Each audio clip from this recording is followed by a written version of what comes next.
Hello, good evening to you all. कैसे हैं आप सारे लोग और कैसी चल रही है आपकी प्रिपरेशन। तो आज की इस वीडियो में हम डिस्कस करने वाले हैं हमारे next very important political thinker of western philosophy. The name of the thinker is John Rawls. John Rawls को हम पढ़ेंगे। अब तक हमने काफ़ी सारे हमारे पॉलिटिकल थिंकर्स जितने भी थे कवर कर लिए हैं, and I think John Rawls और रोबर्ट नोज़ाइक और एक दो थिंकर और हैं जिनसे क्वेश्चन बेयरली कभी पूछा जाता है, वो थिंकर्स रहेंगे। उनको सबको मैं एक वीडियो में कवर कर दूंगी, बट जॉन रॉल्स को एक अलग से वीडियो में पढ़ाना ज़्यादा इंपॉर्टेंट था, because he is very important. ठीक है, of course every one is important, but इनके आइडियाज़ जो है वो आपको अच्छे से समझने चाहिए, इसलिए इनकी जो पॉलिटिकल फिलॉसफी है आज हम उसको समझेंगे, उसको पूरा कवर करेंगे। तो वीडियो को अच्छे से देखना, अच्छे से समझना। कोई चीज़ समझ में नहीं आए तो प्लीज़ उसको कमेंट सेक्शन में बता देना, मैं उसको पर्सनली रिड्रेस करूँगी या समझाने की कोशिश करूँगी। और इसके बाद हम शुरू करेंगे हमारी इंडियन पॉलिटिकल थॉट, मतलब एक दो थिंकर और कवर करने के बाद उसको शुरू करेंगे। ठीक है, तो जॉन रॉल्स को आज हम पढ़ते हैं। जस्ट अ मिनट, मैं यहाँ से पेन ले लेती हूँ। तो जो जॉन रॉल्स हैं भाई हमारे ही ज़माने के हैं। 1921 से 2002। वाह, मतलब मेरा जन्म हुआ था तब ये थे। ठीक है, तो ये अभी अभी नए नए ज़माने के पॉलिटिकल थिंकर हैं। तो इनके क्या मेजर कंट्रीब्यूशन है जो इनको हम पढ़ते हैं वेस्टर्न फिलॉसफी में, क्योंकि अब तक तो बहुत सारे ऐसे थिंकर्स रहे होंगे, लेकिन हम कुछ चुनिंदा को पढ़ते हैं जिनमें जॉन रॉल्स ने अपनी जगह बनाई है। तो कोई ना कोई इनका ऐसा कंट्रीब्यूशन रहा होगा बहुत ज़्यादा इंपॉर्टेंट, जो दूसरों से अलग होगा। ठीक है, पॉलिटिकल फिलॉसफी की बात हज़ारों लोग करते हैं और हज़ारों थ्योरीज देते हैं, कॉन्सेप्ट्स देते हैं, बट कॉन्सेप्ट्स के बारे में हम उन्हीं का पढ़ते हैं जिसमें सबसे ज़्यादा वैलिडिटी होती है। ठीक है, और जिसमें रिलायबिलिटी बहुत ज़्यादा होती है और जिसके प्रैक्टिकल एप्लीकेशन हमें देखने को मिलते हैं। अगर आप कोई पॉलिटिकल स्ट्रक्चर ऐसा बनाते हो जिसके आप प्रैक्टिकली उसको अप्लाई नहीं कर पाओ कहीं पे, या फिर उसके कोई भी आपको आगे चैलेंजेस लिमिटेशंस ना पता हो, तो वो बहुत ज़्यादा चांसेस ऐसे बन जाते हैं कि उसको डिस्कार्ड कर दिया जाता है। भाई ये चीज़ हमारे उसमें रिलेवेंस है ही नहीं प्रेजेंट में, तो उसको लाना ही क्यों है। ठीक है, लेकिन जॉन रॉल्स ने कुछ ऐसा कंट्रीब्यूट किया है पॉलिटिकल फिलॉसफी में, पॉलिटिकल साइंस में, जो आज हम इन्हें पढ़ते हैं। ठीक है, तो ये है एक अमेरिकन पॉलिटिकल फिलोसफर। ठीक है, अमेरिका से बिलोंग करते हैं और इनका सबसे इंपॉर्टेंट जो मेजर वर्क रहा है वो है अ थ्योरी ऑफ जस्टिस, जो उन्होंने 1971 में लिखी है। ये अ थ्योरी ऑफ जस्टिस आपको याद रखनी है, ये इनकी हमेशा पूछी जाती है, जो उन्होंने 1971 में लिखी है। किसका वर्क है। ठीक है, और इनकी जो थीम है वो है जस्टिस एज फेयरनेस। इन्होंने अपने जो पूरी पॉलिटिकल फिलोसफी है, उनकी जो पॉलिटिकल फिलोसफी रही है, उनका व्यू रहा है वो जस्टिस के इर्द गिर्द रहा है कि किस तरीके से समाज में न्याय को हम स्थापित कर सकते हैं, और न्याय किसे कहते हैं, सही न्याय क्या है, यही सब बातें किसने कही हैं, जॉन रॉल्स ने कही हैं। And the most important political philosopher of 20th century. ठीक है, 20वीं शताब्दी के बहुत बहुत बहुत ज़्यादा इंपॉर्टेंट फिलोसफर रहे हैं हमारे पॉलिटिकल साइंस में। ठीक है, देन इनका सबसे पहले इंट्रोडक्शन और बैकग्राउंड देख लेते हैं, कहाँ इनका जन्म हुआ है, क्या क्या इन्होंने पढ़ाई की है। तो बॉर्न इन बेल्टीमोर यूएसए 1921। तो इनका यूएसए में जन्म हुआ है। ठीक है, 1921 में। Studied at Princeton university and later taught at Harvard. तो देखो भाई, दोनों यूनिवर्सिटी बहुत ज़्यादा इंपॉर्टेंट है, तो यहाँ से इनकी पढ़ाई हुई, हार्वर्ड यूनिवर्सिटी से ये पढ़े हुए हैं। ठीक है, deeply influence by can't moral philosophy and social contract tradition. और इनके ऊपर सबसे ज़्यादा जो इन्फ्लुएंस पड़ा है, जो बहुत ज़्यादा इन्होंने पढ़ा है किसी चीज़ को और उसको अपने जीवन में उतारा है, तो वो है कांट की मोरल फिलोसफी। ठीक है, इमैनुअल कांट उनका पूरा नाम है। उनकी मोरल फिलोसफी को उन्होंने बहुत अच्छे से पढ़ा है। साथ में सोशल कॉन्ट्रैक्ट ट्रेडिशन को भी इन पे बहुत ज़्यादा क्या हुआ, इन्फ्लुएंस रहा है। ठीक है, मेरे ख्याल से जो सोशल कॉन्ट्रैक्ट थ्योरी है या उसका जो ट्रेडिशन एक तरीके से जॉन रॉल्स और रूसो ने चलाया था, वो सबके ही ऊपर पड़ा हुआ। आपको भी ये चीज़ सोचने पे थोड़ा मजबूर करती होगी कि हाँ भाई, बिल्कुल ऐसा हो सकता है कि इंसान जब साथ में आए हों, कम्युनिटी में आए हों, तो उन्होंने एक कॉन्ट्रैक्ट किया हो आपस में कि तुम ये काम करोगे, हम ये काम करेंगे, और लेटर जो कॉन्ट्रैक्ट था वही आगे चल के एक पॉलिटिकल इंस्टीट्यूशन बनता गया। ठीक है, क्योंकि ये हमें एकदम प्रैक्टिकल चीज़ लगती है, हाँ ऐसा हुआ होगा। इम्प्रैक्टिकल हमें क्या लगता है, ये लगता है कि राजा को किसी ने शक्तियाँ दी थी और उसने कहा था कि तुम राज्य चलाओ। ये थोड़ा सा हमें इम्प्रैक्टिकल सा लगता है। ठीक है, and he road during a period of post war liberal revival. और इनकी जो टीचिंग्स है या फिर इनकी जितनी भी राइटिंग्स है वो उन्होंने कब लिखी हैं, पोस्ट वॉर लिबरल के बाद में लिखी है। ठीक है, aim to provide a moral basis for liberal democracy. और इनका एम क्या है, एक मोरलिटी को एकदम स्टैब्लिश करना। ठीक है, मोरलिटी की बात जानते हो ना, मोरलिटी उसको कहते हैं जब हम समाज में सबके लोगों के बारे में अच्छा सोचते हैं, अपने बारे में अच्छा सोचते हैं, हमारे कुछ कॉन्ट्रीब्यूशंस होते हैं सोसाइटी में, सोसाइटी के प्रति हमारी कुछ रिस्पॉन्सिबिलिटी होती है, जब हम उनको समझ लेते हैं तो उसको हम क्या कहते हैं, मोरल बेसिस कहते हैं। ठीक है, तो उन्होंने मोरल बेसिस बताया किसको, डेमोक्रेसी को। अगर आपको डेमोक्रेसी स्टैब्लिश करनी है किसी नेशन स्टेट में, तो वहाँ पे मोरलिटी होना बहुत ज़्यादा इंपॉर्टेंट है। ठीक है, लोगों का अच्छा होना ज़रूरी है, उनका चरित्र अच्छा होना चाहिए, उनकी सोच अच्छी होनी चाहिए, तभी किसी देश में लोकतंत्र को हम विकसित कर सकते हैं। ऐसी बात कौन करते हैं, जॉन रॉल्स करते हैं। ठीक है, और भी पढ़ेंगे इनके बारे में आगे डिटेल में। तो सबसे पहले इनकी मेजर वर्क को यहाँ पे डिस्कस कर लेते हैं, इनके कौन कौन से मेजर वर्क रहे हैं। अ थ्योरी ऑफ जस्टिस 1971 में मेन फिलोसफिकल ट्रिटाइज, ठीक है, ये तो बहुत ज़्यादा इंपॉर्टेंट, इसको स्टार मार्क कर लो, आपको जॉन रॉल्स इसी से याद रहनी चाहिए, ठीक है। दूसरा इनका पॉलिटिकल लिबरलिज्म जो 1993 में लिखी है, द लॉ ऑफ पीपल 1919 में लिखी है, जस्टिस एज फेयरनेस और रीस्टेटमेंट ये 2001 में लिखी है, ठीक है। ये सारे इनके इंपॉर्टेंट वर्क्स हैं, आपको याद रखने, लेकिन ये जो अ थ्योरी ऑफ जस्टिस है ये आपको बहुत बहुत मस्ट रिमेंबर होनी चाहिए, ठीक है। एम ऑफ रॉल्स थ्योरी, देखो रॉल्स ने जो थ्योरी दी है अपनी जस्टिस की, उसका एम क्या है, क्यों दी है, मतलब कोई कंट्रीब्यूट करेगा समाज में, कोई अपने विचार देगा तो उसके पीछे कोई ना कोई एम होगा ना। मैं अगर कल को बताती हूँ कि ऐसा नहीं ऐसा होना चाहिए तो उसके पीछे तो मैंने कुछ सोचा होगा ना, अच्छा कि ऐसा क्यों होना चाहिए, मेरे खुद के विचार होंगे, ठीक है, अच्छे होंगे भले होंगे, जो मैं लोगों को बताऊंगी। जब मुझसे पूछेंगे कि आप अच्छा ऐसा कह रही हो तो क्यों कह रही हो, फिर मैं बताऊँ कि मैं इसलिए कह रही हूँ, अगर हम ऐसा करेंगे तो ऐसा हो जाएगा, ठीक है। हम अगर गरीबों की मदद कर देंगे तो उनका जीवन सुधा सफल हो जाएगा। तो जब ये कॉज एंड रीज़न वाली चीज़ आ जाती है तभी हम इसको क्या कहते हैं कि किसी के पीछे कोई कंट्रीब्यूशन रहा हुआ, ठीक है। तो इनके एम्स को यहाँ पे डिस्कस कर लेंगे। रॉल्स की थ्योरी के एम क्या है, तो to construct a conception of justice that ensure, देखो इनका जो कंसेप्शन रहा है, जो ये समझाना चाहते हैं वो क्या है, जस्टिस के आइडिया को समझाना चाहते हैं सोसाइटी में। तो जस्टिस क्या इंश्योर करती है, fair distribution of rights and duties, जो फेयर डिस्ट्रीब्यूशन है किसका, तो यहाँ पे जो जॉन रॉल्स है वो इंश्योर कराना चाहते हैं कि जो फेयर डिस्ट्रीब्यूशन होना चाहिए किसका, राइट्स का एंड ड्यूटीज़ का। अब राइट्स और ड्यूटीज़ किसकी होंगी, तो ये इंडिविजुअल के राइट्स और ड्यूटी की बात करते हैं। फेयर डिस्ट्रीब्यूशन का मतलब होता है सही तरीके से। देखो राइट्स और ड्यूटीज़ का मतलब है हम किसी को इतनी सारी ड्यूटीज़ ना दे दे कि उसी के ऊपर सारा लोड दे दिया कि आपको ये करना है, आपको वो करना है, आपको ये चीज़ देखनी है, वो चीज़ देखनी है। साथ में क्या है, राइट्स। अब जो राइट्स हैं किसी इंसान के या फिर किसी कम्युनिटी के, हम राइट्स इतने ज़्यादा अपलिफ्ट ना कर दें कि जो बहुत ज़्यादा मार्जिनलाइज्ड है या फिर जो बहुत ज़्यादा कैसी होगी, माइनॉरिटी कम्युनिटी होगी, उसकी राइट्स को हम दबा रहे हैं। एज ए ह्यूमन बीइंग भी उसके साथ गलत हो रहा है और एक पॉलिटिकल स्ट्रक्चर में भी उसका गलत हो रहा है।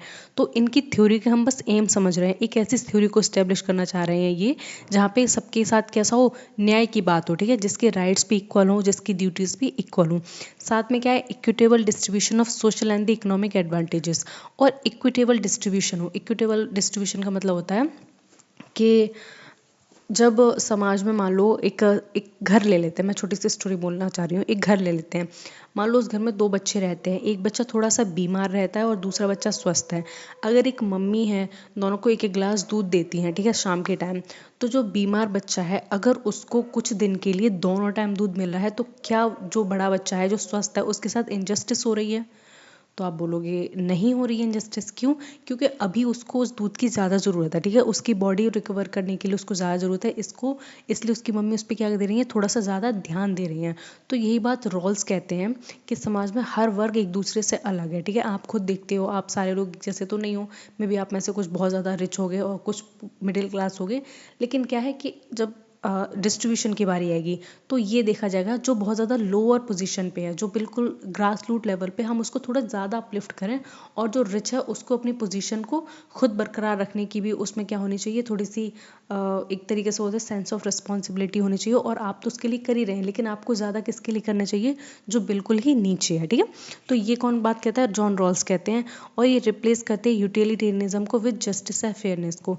देखो अगर जेरेमी बेंथम के यूटिलिटेरियनिज्म के कॉन्सेप्ट को हम यहाँ पे डिस्कस करें तो वो ये कहते हैं कि समाज में जब ज़्यादा लोग होते हैं और उनकी हैप्पीनेस के लिए आपको काम करना चाहिए, ठीक है, मतलब ज़्यादा लोगों की सुनो क्योंकि भीड़ हमेशा सही होती है, इस तरीके से जेरेमी बेंथम का कहना है। लेकिन ऐसा प्रेजेंट डे में हम नहीं देखने को मिलता है। कभी कभी आपने देखा होगा कि बहुत बड़ा कहीं भी रिवॉल्ट हो जाता है, रिवोल्यूशन हो जाता है, फिर मारधाड़ होती है, सरकार गिरा दी जाती है। तो ये सारी चीज़ें कैसी हैं, बेफिजूल में। क्यों, क्योंकि हम इसके अल्टरनेट बात भी कर सकते हैं, ठीक है, हम डेमोक्रेटिक तरीके से भी अपनी बात रख सकते थे, अपने रिप्रेजेंटेशंस के थ्रू अपने अपनी वॉइस को क्या कर सकते हैं, एनलार्ज कर सकते थे।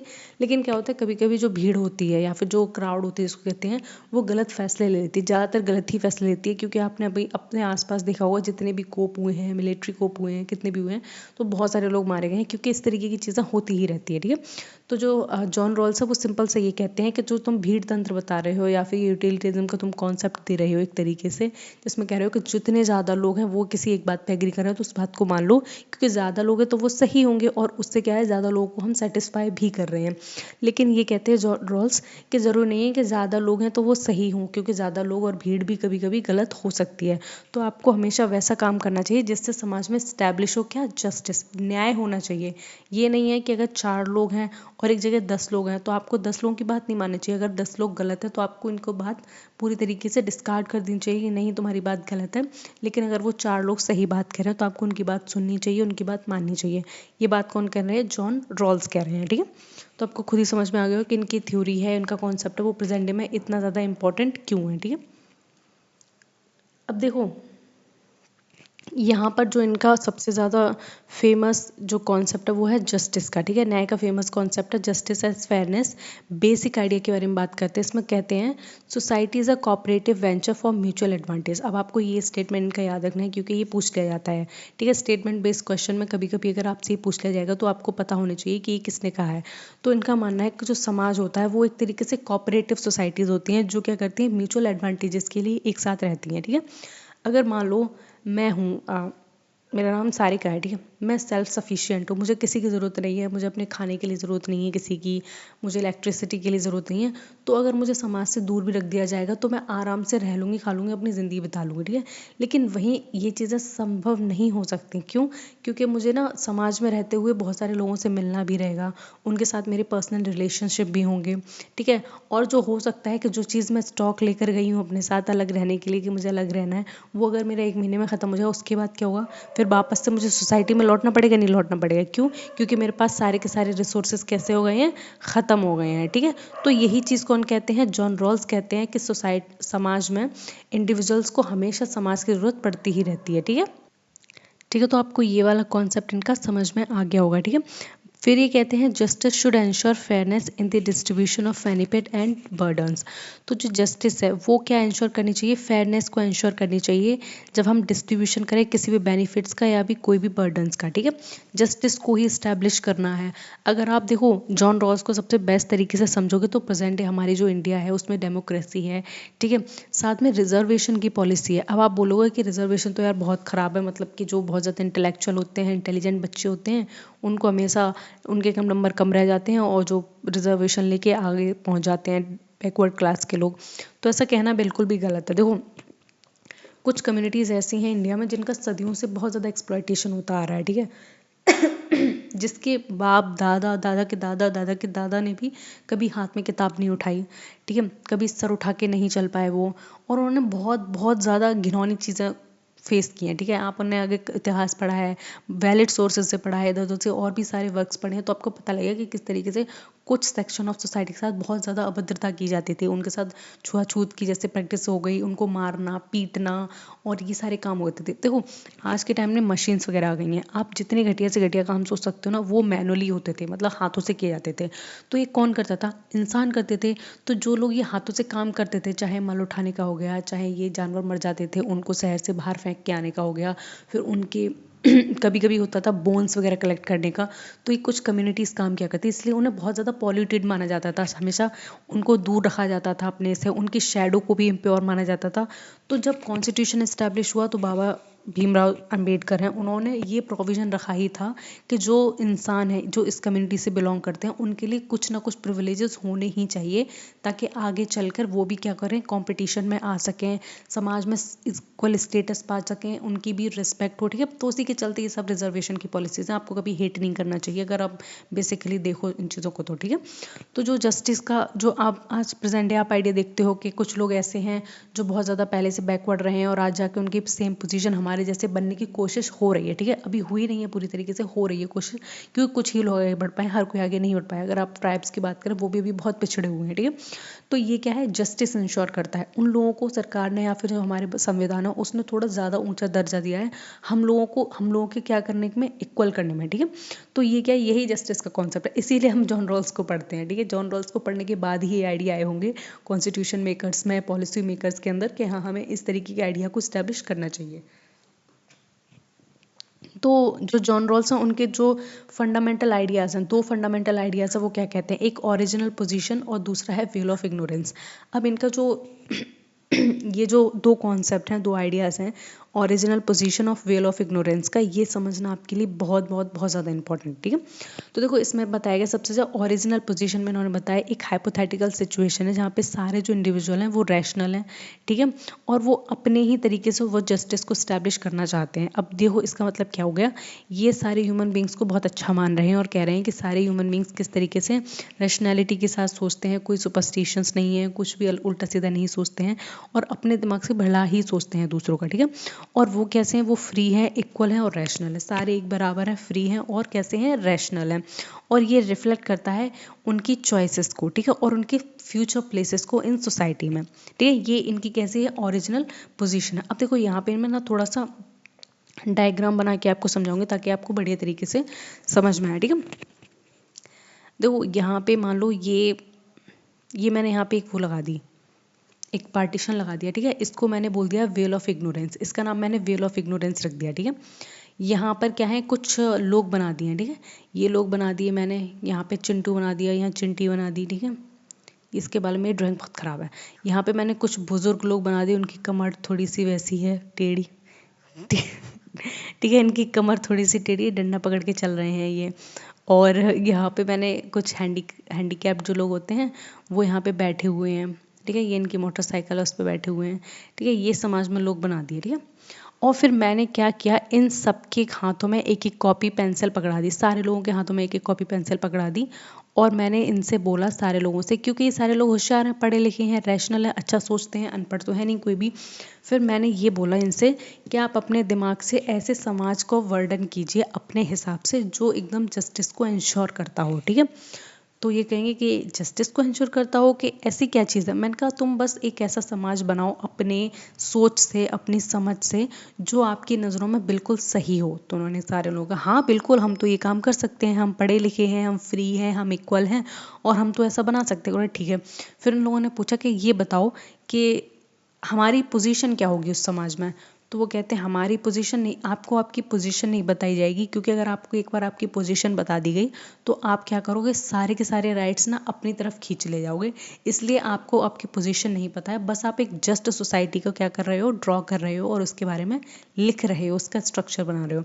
तो देखो क्या होगा इसमें, इन सारे लोगों को ना एक कांस्टेंट फियर रहेगा दिमाग में कि मान लो अगर जब पर्दा हटेगा, ये जो वेल ऑफ इग्नोरेंस है वो हटेगा और इनको बाई चांस मिल गया कि ये हैंडीकैप्ड हैं सारे के सारे, तो इनका क्या रहेगा कि इन्होंने जब जस्टिस की बात की है तो सारे लोगों के लिए ही बात की होगी। ऐसा तो नहीं रहा होगा कि किसी पर्टिकुलर लोगों के लिए बात की होगी, बाकी लोग ऐसे ही देख रहे हैं, ठीक है। जब इन्होंने जस्टिस की बात की होगी सारे लोगों को इक्वल समझा होगा।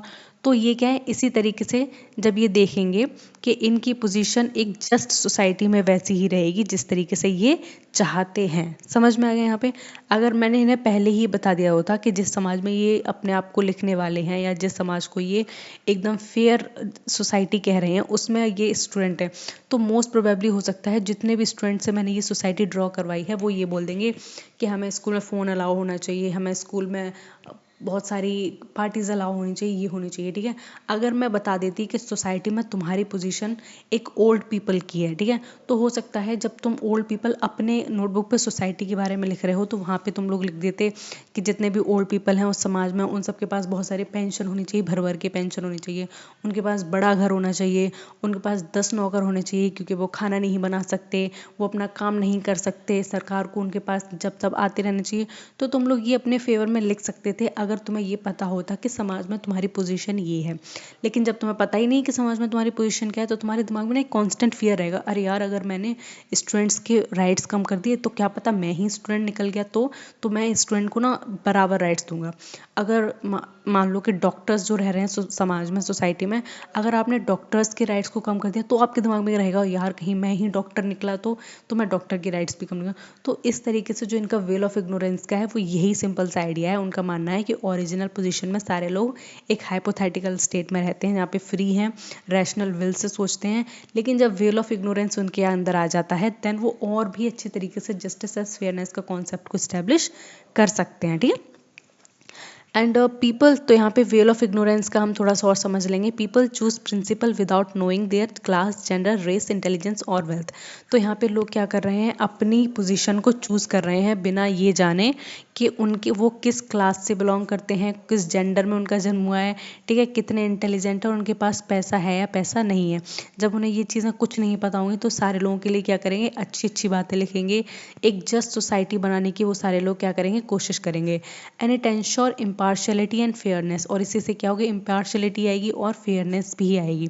जब आपको पता ही नहीं है कि आप कौन हो समाज में, तो आप क्या होगे, इम्पार्शल हो जाओगे, ठीक है, किसी एक के बारे में ना सोच के आप सारे लोगों के बारे में सोचोगे। तो इसका एग्जाम्पल दिया गया है, if you don't know way you will be rich और poor, you choose fair rules. जब तुम्हें पता ही नहीं होगा कि तुम गरीब होने वाले हो कि अमीर होने वाले हो, तो तुम्हारे जितने भी रूल्स होंगे, चाहे वो गरीब के लिए हुए चाहे वो अमीर के लिए हुए, वो सही होंगे, ठीक है।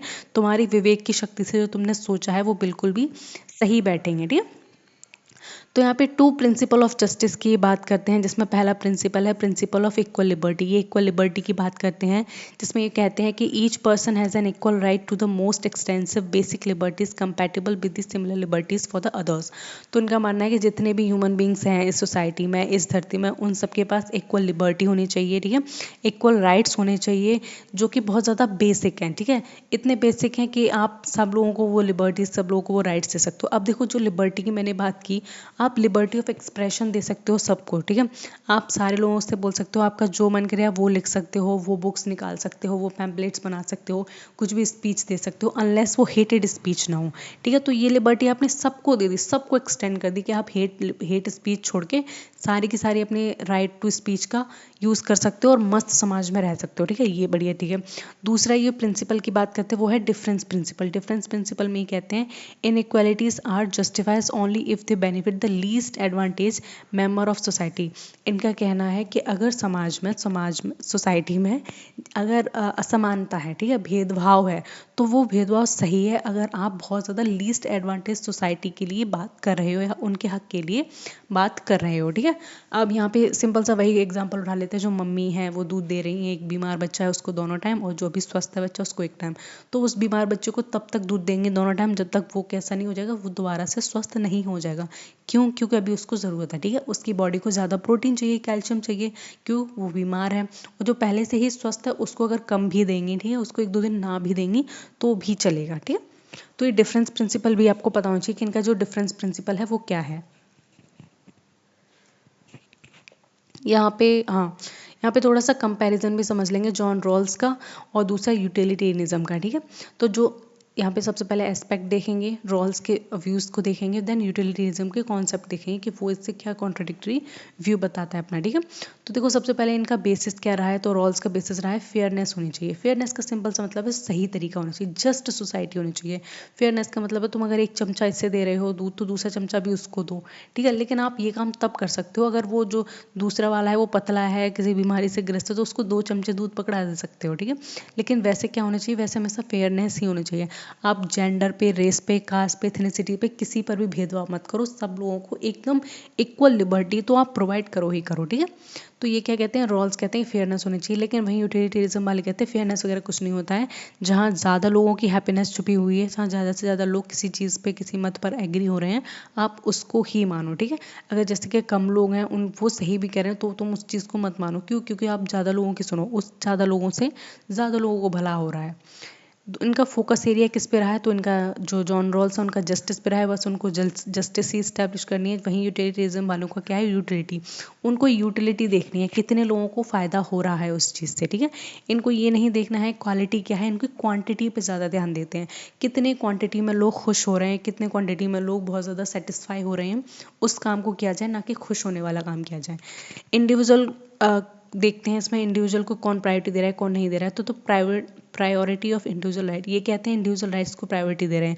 अभी आपने देखा था कि जो वेल ऑफ इग्नोरेंस का उन्होंने बहुत अच्छा कॉन्सेप्ट दिया, उसमें इंडिविजुअल की राइट की तो बात हो रही है। सारे लोगों के समाज में कैसे होने चाहिए, फेयरनेस होनी चाहिए, जस्टिस इस्टेब्लिश होनी चाहिए, इंडिविजुअल को उन्होंने सेंटर में रखा है। वहीं पे जो यूटिलिटेरियनिज्म वाले हैं वो कहते हैं कि इंडिविजुअल के राइट्स को आप सेक्रीफाइस कर सकते हो कलेक्टिव गुड्स के लिए, ठीक है। मतलब सिंपल सी बात है कि अपने बच्चे की खुशी दबा दो, बस समाज खुश रहना चाहिए, क्योंकि समाज में 4 लोग रहते हैं और बच्चा तो तुम्हारा सिर्फ एक ही है, ठीक है। देन मोरल फाउंडेशन की बात करेंगे इसमें, तो इनका डियोंटोलॉजिकल है, कैंटेनियन है और इनकी सीक्वेंशियलिस्ट। अब देखो सीक्वेंशियलिस्ट का मतलब है, मतलब एक तरीके से बोल सकते हैं कि एक चीज़ आ गई उससे लोग ज़्यादा बेनिफिट हो गए, ठीक है मान लो, तो वो जब दोबारा उस चीज़ से बेनिफिट होंगे, जन लार्जर पीपल और ज़्यादा अगर दूसरी चीज़ से बेनिफिट हो तो तुम उस चीज़ को भी इस्टेब्लिश करो, ठीक है। मतलब सिंपल सा इनका कोर, इनका फाउंडेशन मोरल यही है कि आप ज़्यादा से ज़्यादा लोगों को सेटिस्फाई करो और ज़्यादा लोग ही आपकी बात मानेंगे, आपके पीछे आएंगे। लेकिन वहीं पे रूल्स हैं उनका, ऐसा कुछ स्टेटमेंट कहना नहीं है। अंतर आपकी अगर खुद की जो सेल्फ है वो अगर खुश है, सेटिस्फाई है, देन ही उस चीज़ को आगे करना चाहिए, ठीक है। And the concept of primary goods, primary goods के कॉन्सेप्ट को भी हम यहाँ डिस्कस कर लेंगे, जिसके बारे में कहते हैं rights, liberties, opportunities, income, wealth and self respect, justice should ensure there fair distribution. तो जो प्राइमरी गुड्स होते हैं हमारी लाइफ में वो कौन कौन से होते हैं, जैसे राइट्स हो गए, लिबर्टी हो गई, अपॉर्चुनिटी हो गई, इनकम हो गई, वेल्थ हो गई और सेल्फ रिस्पेक्ट हो गई, ठीक है। इन सब में क्या होना चाहिए, एक जस्टिस इस्टेब्लिश होनी चाहिए और फेयर डिस्ट्रीब्यूशन होनी चाहिए। अगर राइट्स हमारे सामने वाले जो बड़े से घर में कोई इंसान रह रहा है उसके राइट्स हैं, तो उसके इक्वली ही मुझे राइट्स मिलने चाहिए, ठीक है। उसको लिबर्टी है कहीं बाहर जाने की, किसी भी रेस्टोरेंट में खाने की, तो मेरे अंदर भी इतनी, मुझे भी इतनी लिबर्टी प्रोवाइड होनी ही चाहिए, ठीक है। उसको अगर अपॉर्चुनिटी है कि हाँ भाई वो यूजीसी नेट के एग्ज़ाम में बैठ सकता है, तो मुझको भी ये होनी चाहिए, ठीक है।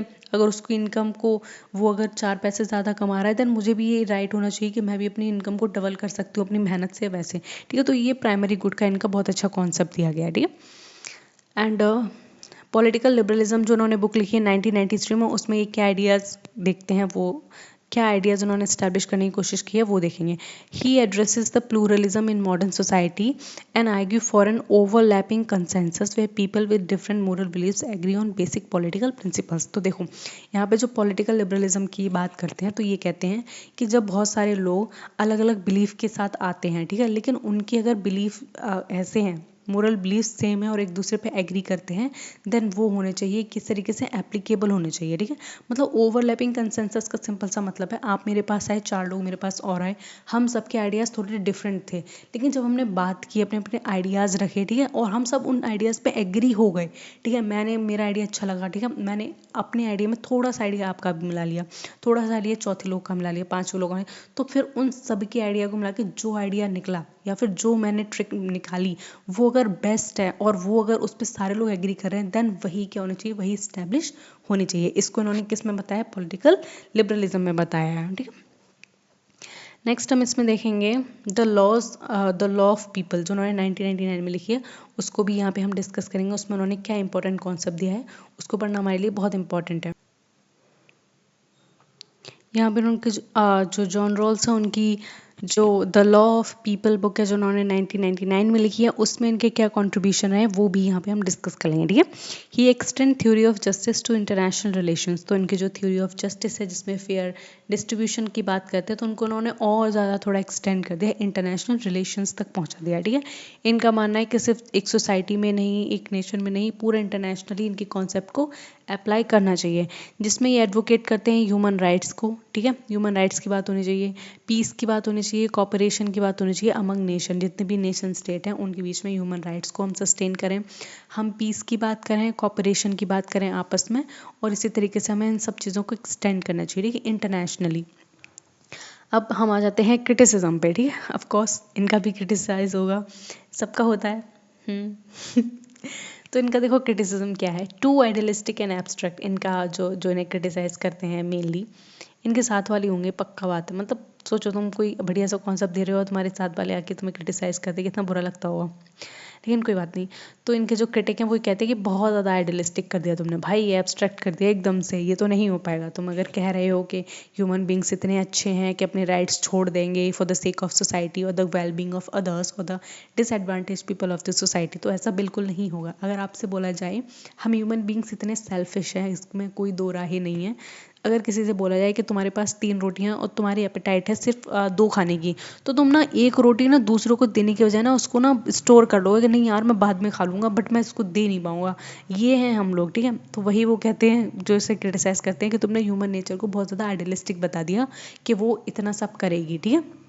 दूसरा क्या है, ignores the real world inequality and power structures, और ये पूरी तरीके से इग्नोर करते हैं कि जिस तरीके से रियल वर्ल्ड में इनइक्वालिटीज़ फैली हुई हैं, रियल वर्ल्ड में वेल्थ को लेके इनइक्वालिटीज़ फैली हैं, साथ साथ लोग कास्ट को लेके, रिलीजन को लेके और डेमोग्राफी लेके, इन सब चीज़ों में लेके इनइक्वालिटी फैली हुई है। ठीक है, आप रियल वर्ल्ड में इन सबको क्या कर सकते हो, इग्नोर नहीं कर सकते हो। ठीक है, साथ के साथ पावर स्ट्रक्चर अलग अलग है सारे नेशंस का।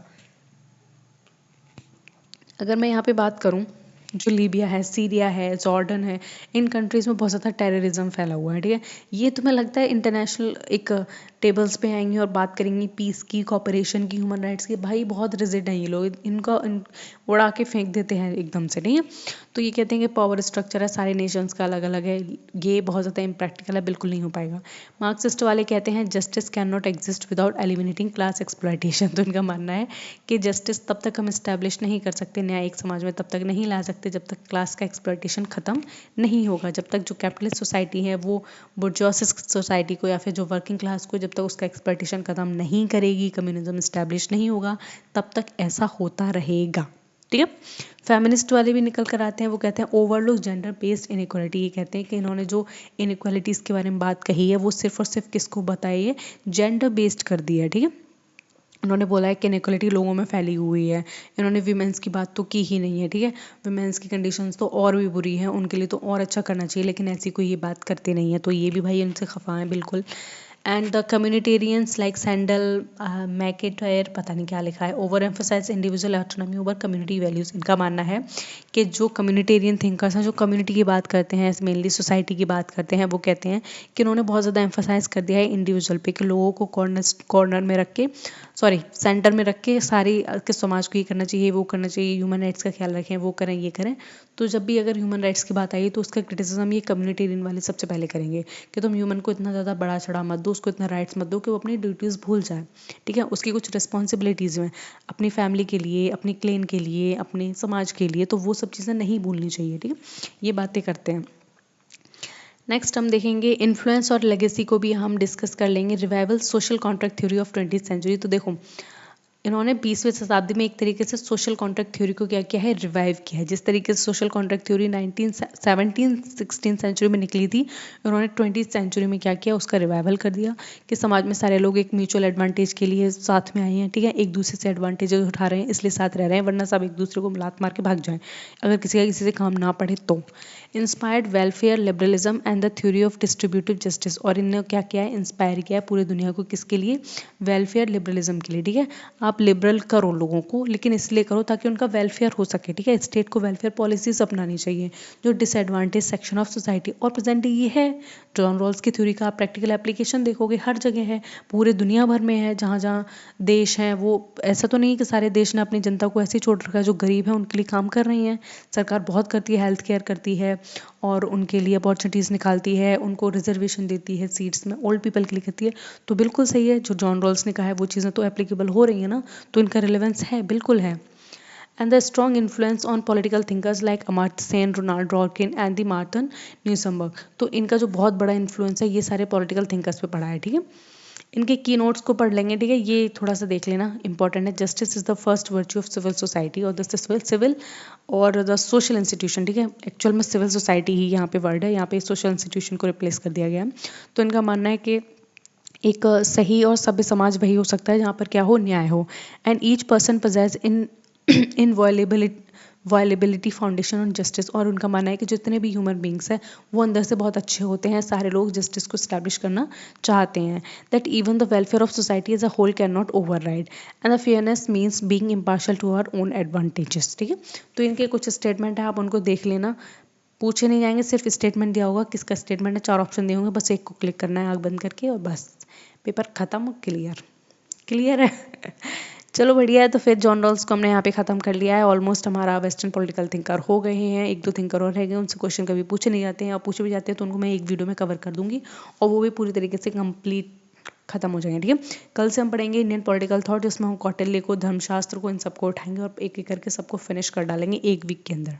ठीक है, अच्छे से पढ़ते रहो, और वीडियो में अगर कोई दिक्कत लगी हो दोबारा देख लेना, समझ में ना आया हो फिर भी दोबारा देख लेना, और कोई डाउट लगे तो प्लीज़ मुझे कमेंट सेक्शन में बता देना, और पढ़ते रहो। बेस्ट ऑफ लक, पढ़ाई करो, और सबको हैप्पी दिवाली।